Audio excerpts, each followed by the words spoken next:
Hello అండి, welcome back to our channel ఒడిశాలో మీ ఆంధ్ర అమ్మాయి.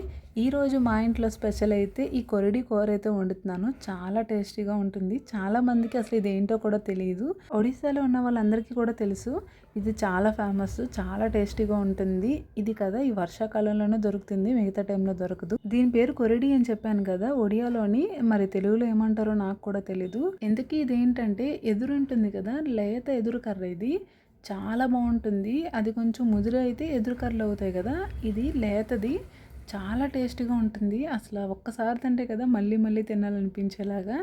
నేను కదా స్టార్టింగ్లో అసలు ఏం కూరలు ఇవి ఏంటి అనుకునేదాన్ని నా మ్యారేజ్ అయిన కొత్తలోని. దాని తర్వాత తెలిసింది ఎంత టేస్టీగా ఉంటుందా అనేసి.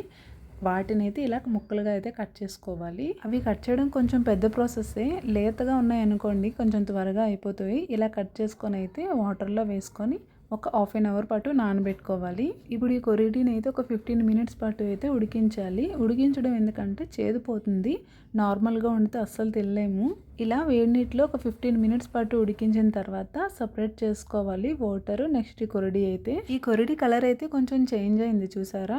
ఇప్పుడైతే చేదంతా పోతుంది. ఇప్పుడు మరి ఇంకొకసారి అయితే వాష్ చేసుకోవాలి చల్లారిన తర్వాత. ఈ కొరడిలోని ఏమన్నా కలిపితే బాగుంటుంది టేస్ట్, అంటే శనగపప్పు కానీ శనగలు కానీ ఇలా ఏమన్నా కలిపితే టేస్ట్ బాగుంటుంది. అందుకోసం శనగపప్పు అయితే ఒక గంట పాటు నానబెట్టి అయితే ఉంచాను. ఇప్పుడు ఒక కుక్కర్లో ఆయిల్ వేసుకొని అందులోనే కట్ చేసుకున్న ఉల్లిపాయలు పచ్చిమిరపకాయలు అయితే వేసుకొని ఒక 2 మినిట్స్ పాటు ఫ్రై చేసుకోవాలి. అందులోనే కొంచెం కరివేపాకు కూడా వేసుకొని అయితే ఫ్రై చేసుకున్న తర్వాత అల్లం వెల్లుల్లి పేస్ట్ అయితే వేసుకోవాలి. వీడియో క్లిప్ అయితే మిస్ అయింది.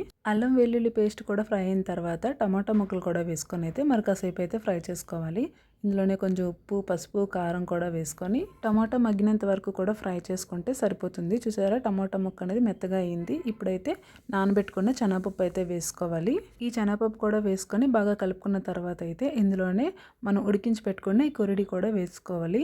శనగపప్పు కొరిడి రెండు కూడా బాగా కలిసినంత వరకు అయితే బాగా కలుపుకోవాలి. ఇలా ఒక 2 మినిట్స్ పాటు కలుపుకోవాలి. అడుగు అంటుకోకుండా సిమ్లో పెట్టి అయితే కలపాలి. ఇలా కొంచెం ఫ్రై అయిన తర్వాత ఇందులో కొంచెం వాటర్ అయితే వేసుకోవాలి. వాటర్ వేసుకున్న తర్వాత ఇంకొకసారి అయితే కలిపి గరం మసాలా అయితే వేసుకోవాలి. గరం మసాలా కూడా వేసుకున్న తర్వాత అయితే ఇందులోనే కొంచెం కొత్తిమీర కూడా వేసుకొని బాగా కలుపుకున్న తర్వాత మూత పెట్టుకొని ఒక 3 to 4 విజిల్స్ అన్నా రానివ్వాలి. ఇలా విజిల్స్ వచ్చిన తర్వాత మూత తీసుకొని అయితే ఒకసారి చెక్ చేయాలి శనగపప్పు ఎంతవరకు ఉడికిందో. శనగపప్పు అయితే చాలా బాగా ఉడికిపోయింది. ఒక 4 విజిల్స్ పెట్టించాం కదా, కొరిడి కూడా ఉడికిపోయింది. ఇప్పుడైతే కొంచెం కొత్తిమీర అయితే వేసుకొని సర్వ్ చేసుకుంటే చాలా టేస్టీగా ఉంటుంది. ఈ కర్రీ కోసం చాలా వరకు తెలీదు.